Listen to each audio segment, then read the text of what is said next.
G'day, and this is Big Angry Trev reporting from the Rylstone Showgrounds, and that is usually an oval, a sporting oval. And as you can see, there's the fence to the sporting oval, and it is underwater.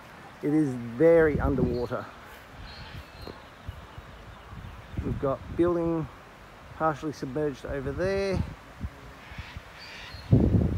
and really on the other side of this is the Cudgegong River, which is usually a fairly small river, and it has flooded so much, it's broken its banks, and this now resembles a lake.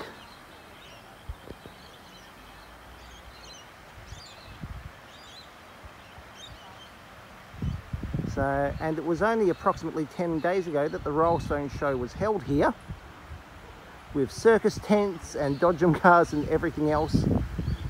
I don't think if it was this weekend they'd be holding it, to be honest.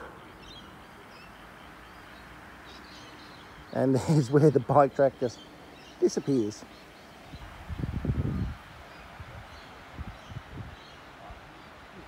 Okay, this has been Big Angry Trev reporting from Rylstone. Catch ya.